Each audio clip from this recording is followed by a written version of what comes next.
And yes, we are live from the Eternal City. Ciao, Facebook friends. Welcome to another live streaming event. Today, we're not at Temple Rome, but we're still in Rome. We are in Piazza del Popolo, beautiful at night. It's 6 p.m. right now in Rome, and it's 1 p.m. in Philly. And welcome to this walk with Gianni and our fantastic professor that I'm going to introduce in a second. Today, this live streaming event is a part of a big annual event called Festa di Roma that we have Tyler School of Art and Architecture every year as an annual event where all the Temple Rome alumni showcase their artworks. Of course, this year it's virtual. In fact, you can go on this website to see all the artworks from Temple Rome alumni. It's stellaonline.art, but also you can see the schedule of all the events. And a big ciao to all our friends in Philadelphia watching this live streaming event. We're really happy to be here today, but I'm not alone, right? I'm not alone today because today I'm gonna have this walk with our one and only Professor Gadeyne. Ciao, Jan, how's it going? Good evening. Good evening, right? Gianni, and thank you for having tricked me into this. I know. So I want to say thank you, Jan, because I know you're not into the social and all these things. So thank you so much. I really appreciate you saying yes to me for this walk. And the idea of this walk from here, the beautiful Piazza Navona at night, and going towards Villa Caproni and Temple Rome, is because a lot of Temple Rome alumni, usually when they were here either teaching or studying, they were doing this back and forth all the time. So we want to go through this, but we want to know more from the historical point of view. Mm-hmm. And I mean, the best one of the best art history faculty professor that we have at Temple Rome, right? No? Now I'm gonna blush. But we cannot see because no, we we cannot see exactly. Map, exactly. Right? So we thought that we were gonna start with an image that is a cliche image of Rome, so that everybody would feel at home in Rome. Piazza del Popolo, and of course, one of these places where the layered character of the city is so clearly present, with the ancient obelisk in the center that has been brought from Egypt by Augustus and originally stood in the Circus Maximus, with the church that we're going to walk by in a second of Santa Maria del Popolo that dates to the late Middle Ages, with the churches on the opposite side, the twin churches from the 17th century, and the piazza itself that is actually relatively recent because it was designed in the early 19th century by Giuseppe Valadier. And let's go down maybe from where we are. And while we go down, I just want to say ciao to Paul. Paul, one of the students from TUJ, from Temple, Japan. And of course, Daniele Signorini also. Ciao, Daniele. Ciao, Jan. Ciao, Gianni. And we're going down. Before we move on, I want to say thanks to this great guys who are helping us today. Riccardo, it's a Temple Rome entry year program student right here behind the camera too.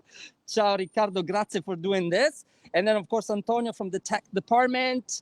And then at Villa Caproni we have Emily dealing with all the tech stuff and everything. So thank you guys for doing this for us and helping us out. And here we are, beautiful Piazza del Popolo. And we are gonna walk by the piazza. And as I was saying, the piazza was redesigned in the early 19th century, together with what you're going to see come up in a moment behind me. That is the terrace of the Pincio Hill, because we started on top of this Hill of the Gardens, as it was called in ancient Rome. Actually called also the Gardens of the Acilii family, which was a big estate that stretched all the way to Villa Borghese, and at some point became imperial property. And now we are in the middle of the piazza. And all of you have been to Rome, you of course recognize this. with the trident, and in the center of the trident, the Via del Corso.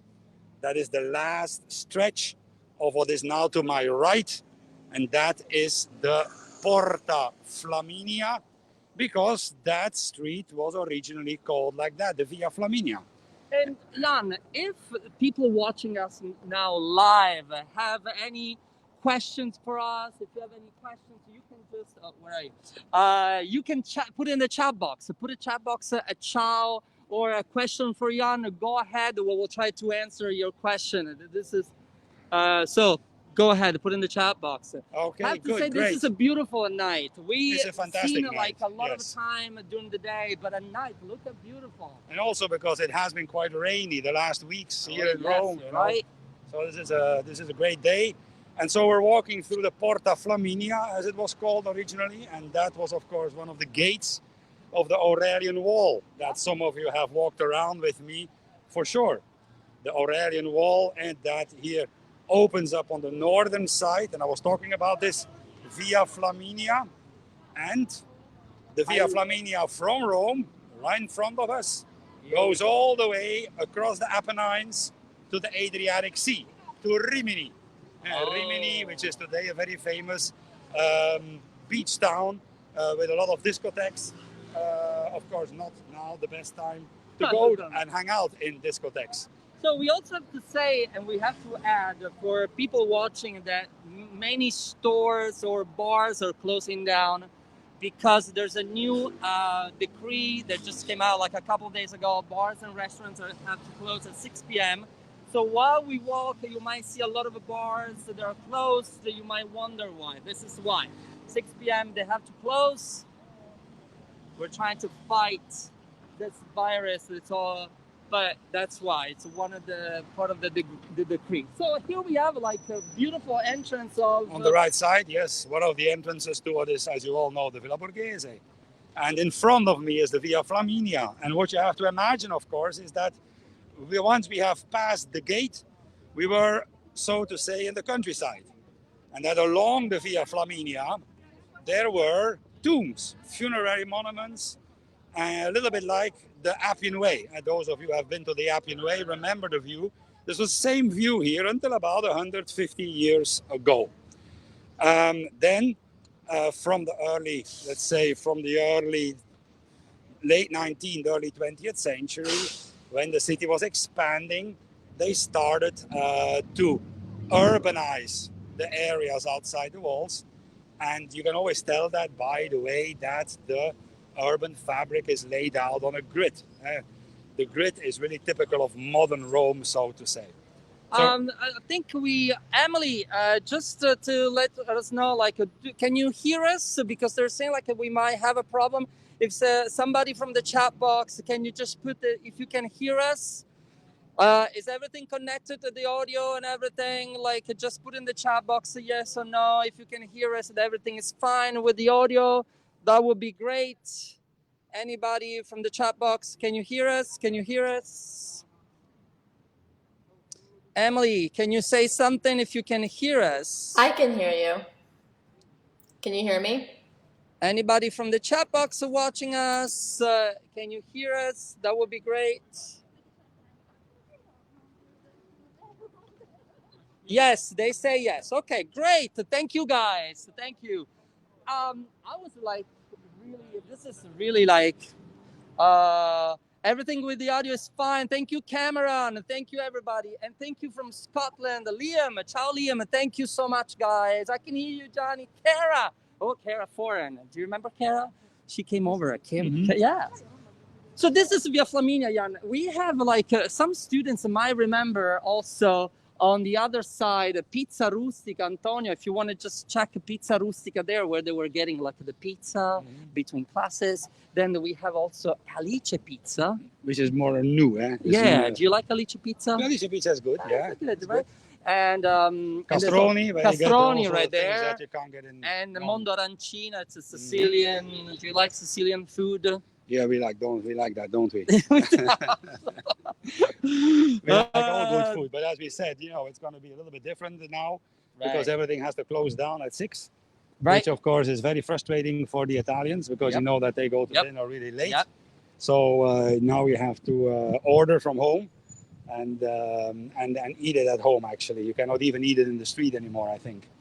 And so we're walking down our Via Flaminia. As I said, until the late 1800s, you didn't have all these buildings. You just had like vineyards, you had gardens, you had also countryside houses. And we're going to take a left in a moment, not this one. Oh yeah, I think it's this street here that we're going to take to the left. Because I want to remind you of the name of this street. This is the Via Cesare Beccaria. Via Cesare Beccaria is called after an important figure of the Age of Enlightenment, who in the 18th century, lived in the 18th century, and who wrote a treatise on crime and punishment, which is one of a fierce rejection of the harshest, let's say, forms of torture that existed at his time, as well as of the death penalty. So it's very important in this whole discourse on death penalty and on the history of the resistance, the opposition to death penalty as a solution for crimes. And Cesare Beccaria has been one of the first who has actually written extensively about that and was against the death penalty. So we're walking down this Via Cesare Beccaria, and we're going to make sure that we don't get killed here as we cross the street, because it's not because there is no restaurants and bars open, that there is no traffic. And we're going towards the river.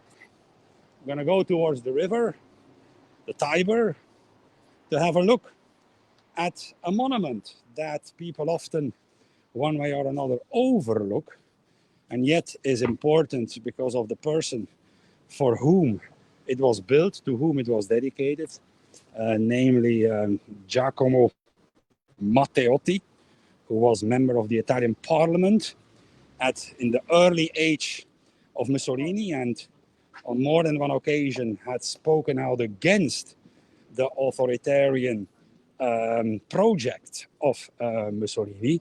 He lived in this neighborhood. He was at some point, 1924, after a big speech against Mussolini, he was kidnapped by a gang of fascists and then killed, and his body dumped outside Rome. That happened in 1924. And we're going to go to the place where he was more or less kidnapped, and where then 50 years later, to celebrate the 50th anniversary of his killing, a monument was inaugurated in 1974 that is about 50 feet high and symbolizes one way or another a seed that grows from the ground, made out of bronze.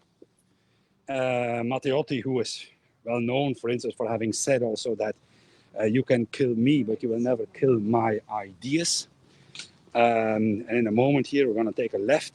So we have so many people there in the chat. They're saying, like Frank, so many memories, or other people they're just saying like a lot of, keep chatting, guys, like keep putting like something or questions for Jan in the chat. We like to answer. So Via Cesare Beccaria, then we turn, and now we're turning also here on the left. Here we turn left, and we should try to get maybe to the other side of the street. Or maybe also not. No, we can stay this. It's a little bit, we're trying to figure out how it works in the dark. And as I said already, without running into cars. Ciao Regina! People like Temple Rome alumni, they're getting connected. They studied like a long time ago at Temple Rome. And there's, I was talking about the monument for Mateoti. We're going to have a quick look at. We have made this walk also a little bit about things that are not so well known. I always remember once having read in a big guidebook of Rome, I think one by the Touring Club of Italy, that if you want to get to know Rome for the first time in a superficial way, you need 6 weeks. And then you can start to come back to get to know things a little bit more in depth.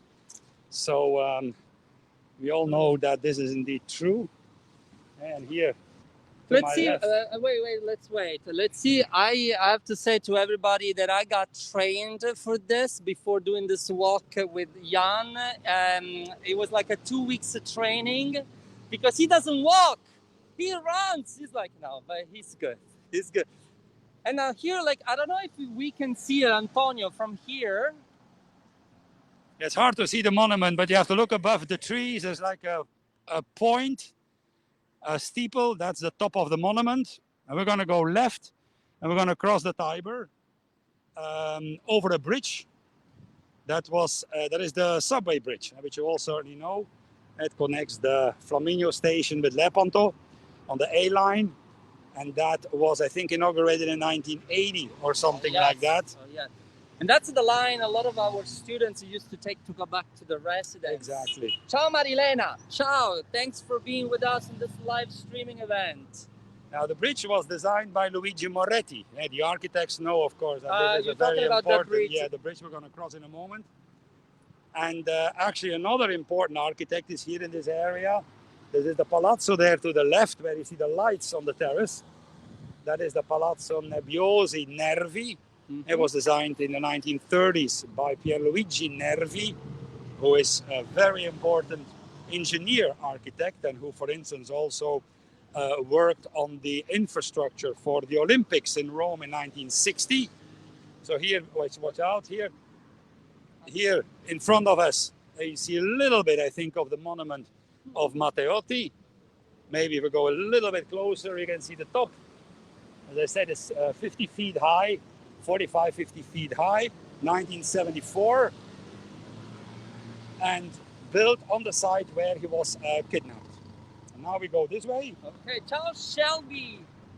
Shelby got connected. She graduated recently, nell'89, in the 89. And she said, thank you for this memories.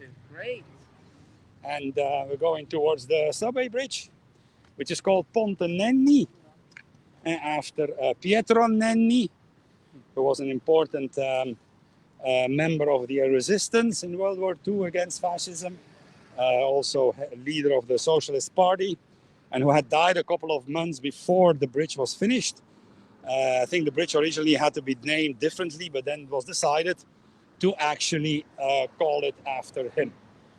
So I was talking about how there was, I said, worked on the infrastructure for the Olympics in Rome in 1960. The Palazzetto dello Sport, not far away from Temple, is one of his most nice views here of the Tiber, if we can get some connection. Let's wait. Anton, you want to see that? Like, I don't know if you can see those buildings right there. That's all these buildings now are lit up, that they were not lit up years ago, you know. And now they are lit up. And we're going to cross the bridge. I don't know if Antonio can look down for a second at the pillars of the bridge. wow. And then take a right. Watch out for the stairs. It's going to be a little bit difficult on the other side because we did a test run a couple of hours ago. And we were plowing through the leaves and the branches of the trees. But you will see one way or another, we're going to pull it off. Right. To the right. Is, I don't know if we can see the Ponte Mateoti there. Oh, do you see the canoe right there? Like the people canoeing on the... I've had several friends who actually became member of the canoeing club here. You know, like some students in the past actually also became a member, and they did it for a semester. You got to be careful not to fall in the river, right? Well, it's not, you know, it's not as bad as we think, I think. Oh. It got better. It got better. All right. It's not great yet, eh? It's a dark green river. What is that building down there, Antonio? Can you just show us that big? So this is an example of how I would, how I have concerns about the taste of Gianni. No, I didn't say I like because, that building. I because just said, he has what been is that asking- building? He has been asking all the time about this building, which I think is, There's a tower. What is on that? a, on, a, Like, on a scale from ugly to very ugly, very, very ugly. It's a It's a typical very late ugly. 19th, Got early it. 20th I got century kind of Renaissance imitation. There's good neo-Renaissance, but this is a bad one. This is a bad one. Yeah. Now it's going to get dark Okay, let's see what we can see, guys. Be careful. because where I you- want to look with you across the river. Because across the river, you're going to see Oh, the a stair. staircase. And that staircase is today called after a famous Italian aviator, Di Pinedo. He was from Naples. Francesco was his first name. okay. And you must imagine that he flew mainly those planes that can land on water. In 1925, he did a major flight of 55,000 kilometers. So that would have been, I don't know how many miles. And from Rome to Melbourne, from Melbourne to Tokyo, from Tokyo to Rome. Okay. And he landed here, right here where we are right now. Wow. There was 1925, that's a year after Mateoti, whose monument is right behind it. Right. It's kind of, history has these very funny kind of coincidences. In later times, juxtaposition, and these things, of course, make you ask questions. In any case, when you look at the staircase, it's a very elegant staircase, and it's meant one way or another to evoke the demolished staircase of Ripetta, which was down towards where now the mausoleum is of Augustus and the altar of peace. That was demolished when the big new embankments were built along the river in the late 19th century. And then there was this kind of an imitation that was built here to remind us of that of the historical Ripetta staircase that does not exist anymore. Unfortunately, as you can see, today it's also a favorite spot for graffiti, not artists, because I don't think these are artists. There's graffiti that are artistic, but these are more vandalistic graffiti, I would say. And as we go down towards our next bridge, because when the 1925 Di Pinedo landed here, the two bridges that we're going to cross, they were not here yet. They were not here yet. Di Pinedo, by the way, crashed in 1933. Not when you landed here, though. No. He landed crashed in 1933 in New York during an air show. Oh. And that was the end of Di Pinedo. And we're just walking now towards our next bridge, and that is the Ponte del Littorio, as it was called originally. But because reminding in a reference to the fascist ideology.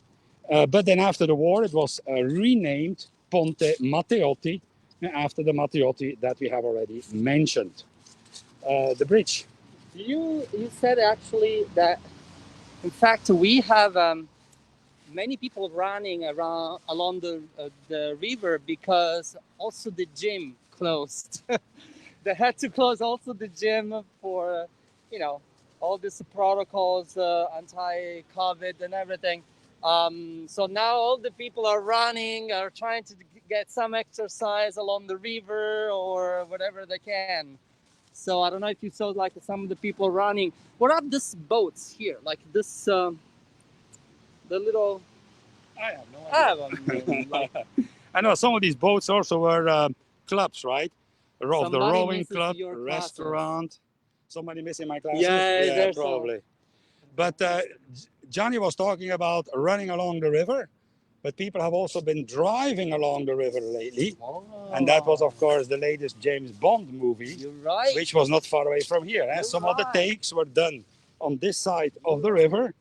And I remember these days that you had to do a whole detour because you couldn't walk Right. here, And I have etc. to say something else. Like also, somebody else was driving in Rome lately. Tom Cruise. Yeah. He's shooting like the new Mission Impossible movie between Rome and Venice and everything. So you can see in some of the areas you could see Tom Cruise driving a 500. I saw some of the photos, that's why. But it was really like fun talking about. So we're getting to Ponte Mateoti, and we're gonna stop halfway the bridge. This is, as I said, a little bit of a messy part because it's full of leaves on the ground. It's also rush hour traffic little by little, so that's why it's pretty busy, notwithstanding COVID. People are like, stores are closing around like 7:30, and some offices, like those ones are doing like in presence. They're in the offices. They're going home. They finished working at 5 or 6. So it's kind of like a rush hour, but it's not the regular Rome, right? No, because a lot of people are working from home also. Exactly. That actually it's become obligatory for all those who can. You know, that they must work from home. Okay, so we're getting closer, as you all notice, to Temple, to our villa or villino Caproni, which is called Tram 19, that you must know, of course, the tram that never comes, or comes only once every 3 weeks. And thus, here in front of us to the left, the massive Ministero della Marina, which dates to 1911, if I'm not mistaken. You can't see it from here, but there's another bridge over to the left where the cars are passing, and that's the Ponte di Risorgimento, and that's also from 1911. 1911 is an important date in Rome because that's when they celebrated the 50th anniversary of Italy. Italy was proclaimed 1961, and they made a huge exhibit amongst other things. And this bridge connected the exhibition space on the left side, which was an exhibition on Italy, and the exhibition space on the right side towards Villa Borghese, which was an exhibition space with foreign pavilions. Now, let's stop here maybe for a second and relax. And we look down towards the Villino Caproni. Villino, Antonio Villino Caproni. Called after Giovanni Caproni, who was himself an airplane builder, maker.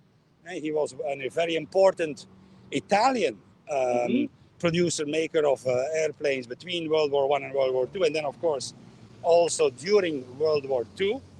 He did not build the Villino. He did not build the Villino, but he got it when he married the daughter of the notario, who had bought it from the tenor who had it built for him. Thus, the original Villino, and the Villino was really commissioned by a tenor, who then sold it to a notario, whose daughter then married. She got that as the dotation, and she married Giovanni Caproni, and that's how we call it the Villino Caproni. And Temple Rome has been housed since like 1966. Almost 55 years, almost. Yes. That's even longer than I have been at Temple, because I've been at Temple since 1988. So, so I think we're getting little by little towards the end. Towards the end of our little walk that, I hope has, how would I say, awoken some memories of when you were here. And for those who have not been here, has stimulated your appetite to come to Rome, right? To Rome. We call the city eternal because one way or another, it continuously recycles itself, and layer after layer on top of one another and intertwined with one another. And that's how you get this extraordinary urban fabric and the appeal of the city in general. It is true. Gianni, it's great to walk with you. Is that a compliment? It's a compliment. I like it because, I mean, a lot of things, when we did the test, he was like, la, la, la, la, la. He wasn't saying. But now, like, listen to all of what he said. Like, thank you for this walk. I mean, from Piazza del Popolo, we should organize more walks around Rome. What do you think, guys? Should we do more than this? Let us know on the chat. I want to say thank you, first of all, to Professor Gadeyne, for this live streaming event. I want to say thank you to Festa di Roma for having us for this event. Make sure that you go to stellaonline.art, the website, to see more events scheduled for this week. I think tomorrow there's an info session with Suzanne and Rosie, right? About Rome with Professor Frank DeBell. So make sure that you check the schedule though. Thank you, Education Abroad. Thank you, everybody from Festa di Roma organizing. Thank you, Riccardo, Antonio, of course, Emily, which is she like up there. She's turning on the light to say, yeah, I'm here. Thank you, Jan, of course. And thank you, all of you, for watching this live streaming event. From the Eternal City, from Gianni and Jan, ciao, and I'll see you in Rome. Ciao, ciao, ciao, ciao.